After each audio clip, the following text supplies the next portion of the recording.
అమ్మ ఇప్పుడు ఇదంతా మీరు విశ్వం పైన రీసెర్చ్ చేయడము, మీరు నిజంగా అన్నిట్లో ప్రాణం ఉంది మొక్కల్లో ప్రతి ఒక్క దాంట్లో అని చెప్పి మీరు నమ్మి వాటితో మీరు ముచ్చటించడానికి ఇష్టపడి ఆ ఆహ్లాదాన్ని అనుభూతి చెందారు కాబట్టి మీకు అనిపిస్తున్నాయా ఈ వండర్స్ అన్ని? లేదు ప్రతి ఒక్కరికి ఆ ఫీలింగ్ ప్రతి కలుగుతుందంటారా? ఒక్కళ్ళకి చేయొచ్చు. అలా నాలాగా ఒక 10% ఈ పబ్లిక్లో కూడా చాలామంది ఉంటారు నాన్న. ఎందుకంటే హృదయం అనే దాంట్లో ఒక కృతజ్ఞతా భావం ఎవరికైతే ఉంటుందో, అందరినీ సమాన దృష్టితో ప్రేమించగలిగే మనస్తత్వం మనలో ఉంటుందో, ప్రతి ఒక్కటి సిక్స్త్ సైన్స్ అంటారు దాన్ని. సిక్స్త్ సైన్స్ అంటే ఏంటంటే జరగబోయేవి తెలుస్తాయి. లేదు నీకు కొంతమంది కర్మానుగ్రహం వల్ల ఏమవుతుందంటే కొంత పూర్వజన్మ జ్ఞానమే నాకు కావాలి అని అనుకుంటారు. వాళ్ళకు పూర్వజన్మ జ్ఞానం తెలుస్తుంది. లేదు నాకు ఫ్యూచర్ ఎలా ఉంటుందో నాకు తెలియాలని వాళ్ళు ఏకాగ్రత పెట్టి ఆలోచించినట్టయితే వాళ్ళు అది కూడా వాళ్ళు చూడగలరు. సిక్స్త్ సైన్స్ అంటారు దాన్ని. కాబట్టి అందరితో మనం మాట్లాడవచ్చు. ఇప్పుడు నా దగ్గరికి 45 ఏళ్ళ అనుభవం నాన్న. ఎవరైనా వచ్చి నా ముందు కూర్చొని ప్రాబ్లమ్స్ చెప్తారనుకో, వాడు కొట్టిండు, వాడు తిట్టిండు, వాడిడిచి పెట్టిండు, అట్టిడిచి పెట్టిండు, వాళ్ళ కష్టాలన్నీ బాగా చెప్తుంటారు కదా. పింగళానాడి ఎక్కువ పనిచేస్తే అంటే చంద్రనాడి వాళ్ళకి జరిగిపోయిన విషయంలోనే వాళ్ళు బ్రతుకుతూ పోతుంటారు, యూతులకి రారనమాట. అప్పుడు నాకు తెలిసిపోతుంది వాళ్ళు కూర్చునే పద్ధతి, కళ్ళకుతో చూసే పద్ధతి, వాళ్ళు చేతులు కట్టుకునే పద్ధతి, వాళ్ళ మొహంలో ఫీలింగ్స్ చెప్పి వాళ్ళు ఎందుకు వచ్చారో నేను చెప్పేస్తారు. కొంతమంది వస్తారు, రేపొద్దున పిల్లల పెళ్ళిళ్ళు కావాలి, రేపొద్దున ఇల్లు కొనుక్కోవాలి, ఇప్పుడే పెళ్ళిళ్ళు అయిపోయినాయి, ఇన్నప్పులు జరిగిపోయినాయి, ఇంట్లో జరిగింది మేడం, రేపు మా భవిష్యత్తు ఎట్లా, నా భర్త పట్టించుకోడు, అత్తలు పట్టించుకోరు, వీళ్ళు ఈరోజు అనుభవిస్తున్నారని చెప్తారు. అది ఇళానాడి, సూర్యనాడి ఎక్కువ పనిచేసిన వాళ్ళకు ఫ్యూచర్ మీదనే ఆలోచనలు ఉంటాయి. కాబట్టి గతాన్ని కానీ ఫ్యూచర్ని కానీ ఆలోచించకుండా ప్రజెంట్లో ఉండడమే ఎరక కలిగి ఉండడము, ఎరికతో పని చేయడము అంటారు నాన్న. అంటే మెడిటేషన్లో కూర్చొని ఇలా కూర్చొని మెడిటేషన్ చేస్తేనే కాదు, ప్రజెంట్లో మనం ఏ డాక్టర్ పని చేయాలి, ఆయా పని చేయాలి, వంట చేసేటప్పుడు వంటనే చేయాలి. అలా మనం ఏ పని మీద కాన్సన్ట్రేషన్ మనం చేస్తూ పోతే ప్రజెంట్లో ఉండాలనేదే మెడిటేషన్. ఎలా కుదురుతుందమ్మా? ఇప్పుడు చెప్పినంత ఈజీగా అనిపించదా? 100% చేయొచ్చు. చేయాలనే సత్సంకల్పం నీలో కలిగితే చేయొచ్చు. ఇంకొక కేసులు నా దగ్గరకు వస్తాయి. ఇంకొక ఉదాహరణ కూడా మీరు ఏమంటారంటే, వాళ్ళ అత్తగారికి చేసినా, నా మొగుడు చేసినా, మొగుడు తరపు చుట్టాలకు చేసినా, వాళ్ళకి చేసినా, వీళ్ళకి చేసినా, ఇంకొకళ్ళకి చేసినా, అలసిపోయినా నాకు చేతనవుతుంది. భగవద్గీతలో నీకు అంటాడు చూడు, నేనే చేశాను అని ఏ వ్యక్తి తను స్వతహాగా చెప్తాడో అప్పుడు బాడీ నీకు అలసిపోతుంది. నీవిచ్చిన బాధ్యత నేను చేస్తున్నాను అనుకున్నప్పుడు నీ బాడీ అలసిపోదు. ఇక్కడ ఒక ఎనర్జీ పాయింట్ ఉంటుంది. దాన్ని ఏం చెప్పారు తెలిసిన, చిత్రగుప్తుడు అని చెప్పారు. చిత్రంగా గుప్తంగా రికార్డ్ చేసే ఒక చిన్న పాజిటివ్ ఎనర్జీ అది. ఇప్పుడు మీరు సెల్ ఫోన్ ఉంది నాన్న, సెల్ ఫోన్లో ఐఫై, నెట్, ఇంటర్నెట్, వాట్సప్, డెస్క్, ఏవేవో పేర్లు చెప్తున్నారు కదా. 1000 సంవత్సరాల క్రితం వాళ్ళకి సంస్కృతమే వచ్చు. దాంట్లో వాళ్ళ టెర్మినాలజీ ఆత్మ, పరమాత్మ, కర్మ, ఇవన్నీ ఆధ్యాత్మిక భావాలతో వెలుగు, జ్ఞానము, ఆత్మ, పరమాత్మ, చిత్రగుప్తుడు. అదే చెప్పాను కదా నేను. సూర్యుడిలో 7 గుర్రాలను చూపించారు. 7 గుర్రాలను చూపించిన దాని అర్థం ఏంటంటే విబ్జిఆర్లోని 7 రంగులు. మనం మూలాధారం, స్వాదిష్టం, మణిపూరకం, అనాహత, విశుద్ధి 7 రంగుల్లో ఉంటాయి. అవి క్లోజ్ అయిపోయినప్పుడు మనిషికి కష్టాలు వస్తాయి, రోగాలు వస్తాయి. అవి క్లోజ్ అయిపోతాయి మన ఆలోచన విధానాన్ని బట్టి, కర్మ ఫలితం, మనం చేస్తున్న భావాలను బట్టి అవి క్లోజ్ అయిపోతాయి. అప్పుడే మనకు అన్ని రకాలైన ఎలర్జీలు, రోగాలు మనకు రావడం మొదలు. వాటిని ఎలా ప్యూరిఫై చేసుకోవాలంటే సూర్యకిరణాలు మనకు తగలాలి. విబ్జిఆర్లోని 7 రంగులు. తెలుపు నుండే ఉద్భవిస్తాయి 7 రంగుల హరివిల్లులు, తెలుపుకే ముప్పు తెస్తాయి తర్వాతి ఈ వన్నెలు అని నేను చిన్నప్పుడు రాసా కవిత. ఎన్ని సంవత్సరాలు అప్పుడమ్మా? 18 కూడా ఉండవు నాన్న. అప్పటి నుంచే మొదలు పెట్టేశారు. అయితే అప్పుడు కాలంలో ఏంటంటే మాది మహబూబ్ నగర్. చిన్నజీయర్ స్వామి లాంటి వాళ్ళు వచ్చి ఏం చేస్తారంటే భగవద్గీత చెప్తారు. నాకు 8వ తరగతిలోనే భగవద్గీత మొత్తం శ్లోకాలన్నీ చదివేసేదాన్ని. 8, 9లోనే భగవద్గీత మొత్తం వచ్చిన. అయితే ఆయన దగ్గరికి వచ్చి సమశ్రీణాలు చేస్తారు. సమశ్రీణాలు అంటే ఏదో విష్ణు ఇట్లా ఇస్తారు. ఇస్తే మేము వేరే వాళ్ళకి వంట చేసి పెట్టొచ్చు, మడి వాళ్ళకి. సమశ్రీణం అంటారు దాన్ని. ఇట్లా వాతలు పెడతారు.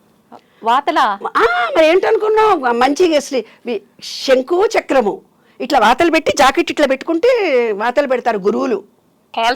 కాల్వడమే మంత్రాలయంలో వేస్తాడుగా చేతి మీద.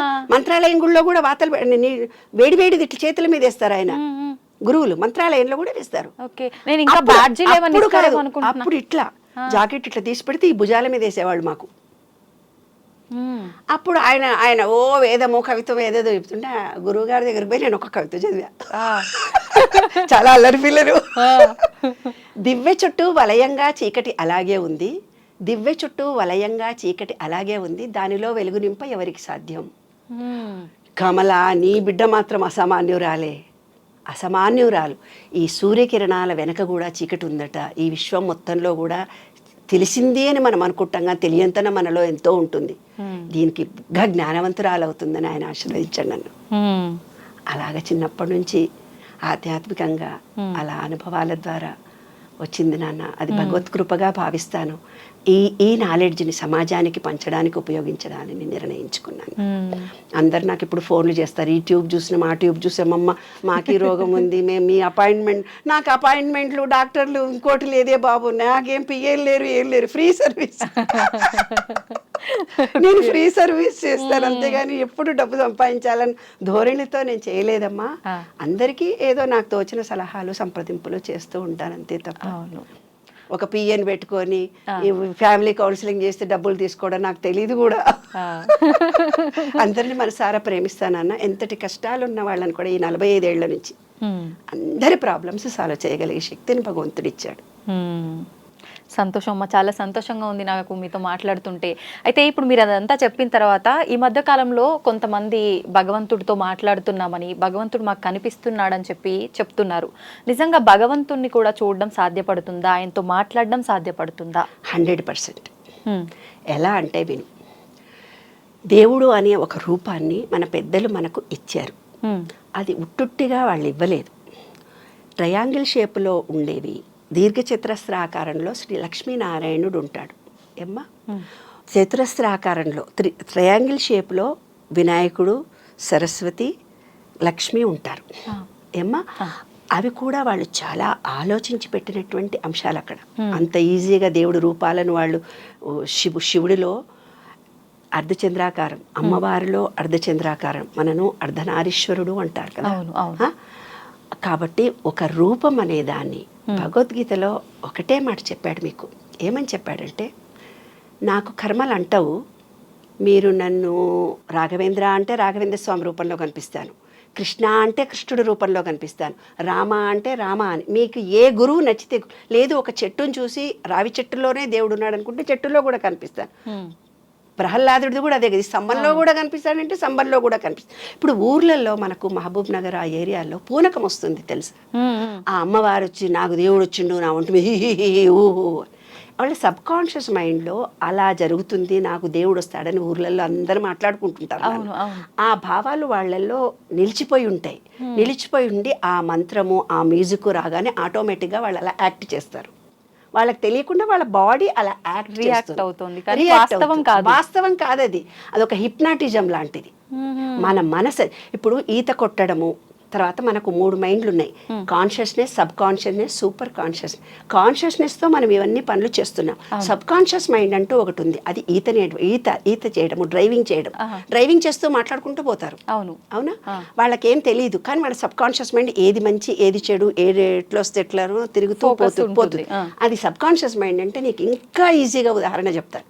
రాత్రి మనమంతా పడుకొని ఉంటాం, పడుకోగానే ఆ రోజు జరిగిన విషయాలన్నీ చిన్న స్క్రీన్ లాగా టీవీ కళ్ళు మూసుకొని పడుకుంటాం. కానీ స్క్రీన్ మీద అవన్నీ ఆ రోజు వాళ్ళు మనం తిట్టారు, వీళ్ళు మనం చేశారు, ఆ ఉద్యోగానికి వెళ్ళొచ్చాం, వాళ్ళు ఈ మాట అన్నారు, మనం ఈ మాట అన్నాము, అన్నీ తిరుగుతూ పోతుంది. దానికి సబ్ కాన్షియస్ మైండ్ అంటారనమాట. ఆ సబ్ కాన్షియస్ మైండ్ అనేది ఏం చేస్తుందంటే, ఫీలింగ్ ఇస్తే కనుక, ఇప్పుడు అట్రాక్షన్ ఆఫ్ లా అని చెప్తున్నారు కదా, ఆ సబ్ కాన్షియస్ మైండ్ను మోల్డ్ చేసుకుంటే నువ్వు ఏది కావాలంటే అది జరుగుతుంది. ఇప్పుడు దేవుడు కనిపించాడు అని అనుకుంటారు కదా కొంతమంది, కృష్ణుడి రూపంలో కూర్చుంటారు, బాబా కనిపించాడు నాకుంటారు. ఎగ్జాక్ట్లీగా బాబాను తలుచుకుంటూ వాళ్ళ సబ్ కాన్షియస్ మైండ్లో బాబా వచ్చినట్టుగా ఫీల్ అవుతుంటారు. ఒక రూపం వాళ్ళ కళ్ళెదురుగా వచ్చినట్టుగా వాళ్ళకు కనిపిస్తుంది, లేదంటే ఒక వ్యక్తే వాళ్ళ కళ్ళెదురుగా వస్తాడు. ఇది 100% జరుగుతుంది. ఎందుకంటే వాళ్ళు బయట ఉండేది ఒక ఎనర్జీ, వీళ్ళల్లో ఉండేది ఒక ఎనర్జీ. వీళ్ళకి ఏముందంటే ఈ సబ్ కాన్షియస్ మైండ్కు ఫీలింగ్ బాగా తెలుసు. ఇప్పుడు వెంకటేశ్వర స్వామితో మాట్లాడానని ఎవరో టీవీలలో చాలా మాట్లాడుతుంటారు, నేను వెంకటేశ్వర స్వామితో ఎగ్జాక్ట్లీ మాట్లాడతారు వాళ్ళు. ఎందుకంటే వాళ్ళ సబ్ కాన్షియస్ మైండ్ ఆయననే దేవుడు అనుకున్నారు, ఆయననే సర్వస్వం అనుకున్నారు. కాబట్టి వాళ్ళు వెంకటేశ్వర స్వామితో మాట్లాడతారు, తర్వాత ఇంకొకళ్ళు కృష్ణుడితో మాట్లాడతాడు, హరే రామ హరే కృష్ణ వాళ్ళు కృష్ణుడితో మాట్లాడతారు. ఎందుకంటే 24 గంటలు వాళ్ళ భజన చేయడం కృష్ణ కృష్ణ కృష్ణ కృష్ణ అనుకుంటుంటారు. కొంతమంది రామ రామ రామ అనుకుంటుంటారు. రాముడు కూడా వాళ్ళకు సహాయం చేస్తాడు, రామా నీవే ఉన్నావు అని. ఏదైతే కొన్ని బీజాక్షరాలు దేవుళ్ళు ఉన్నారో ఏ రూపంలో మనం ఆలోచించుకుంటే ఆ రూపంలో మనకు కనిపిస్తాడు. ప్రేమ రూపంలో చూస్తే ప్రేమనే విశ్వమంతా కనిపిస్తుంది. అదంతా ఒక ఫీలింగ్ నాన్న. దేవుడు ఉన్నాడు, దేవుడు అంటే ఏంది ఒక ఫీలింగ్, దేవుడు అంటే ఏంది ఒక ఎనర్జీ, దేవుడు అంటే ఏంది 100% ఉన్న ఎలక్ట్రిసిటీ ఎనర్జీ. ఏంటి, సెల్ ఫోన్ ఉంది నాన్న నీ దగ్గర, సెల్ ఫోన్కు ఛార్జింగ్ పెట్టాలి. అవును ఏమ్మా, నీ చెప్పాను కదా ఇక్కడ ఒక చిన్న చిప్ ఉంది, ఆ చిప్లో ఏమవుతుంది, నువ్వు సెల్ ఫోన్ మార్చినాక మీరు ఏమంటారు, 30% పాత ఉంటాయి మేడం దాంట్లో, మొత్తం డిలీట్ అయిపోతాయని. అట్లా మీ పూర్వజన్మ సంస్కారాలు కొన్ని 30% ఉంటాయి దాంట్లో, ఆ చిప్లో క్యారీ అవుతాయి. ఇంకో 30% ఏమవుతాయి, నీవు ఏ కుటుంబంలో, వైశ్య కుటుంబంలోనా ఇంకో కుటుంబంలో పుట్టినా ఆ జీన్స్ వస్తాయి. ఏ కుటుంబంలో పుట్టిన జీన్స్ పూర్వీకుల.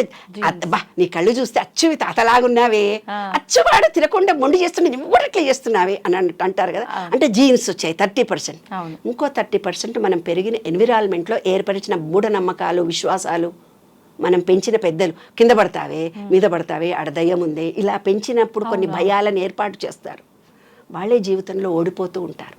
కాబట్టి మనం పెరిగిన వాతావరణాన్ని బట్టి అదే ఒక విషయంలో నువ్వు ఎలా రియాక్ట్ అయ్యావంటే ఈ మూడు నీ మీద ఆధారపడి ఉంటుంది. అయితే ఈ సెల్ ఫోన్ డిలీట్ అవుతుందని నేను చెప్తున్నాను, ఎట్లా ఛార్జింగ్ చేసుకోవాలని అంటున్నాను.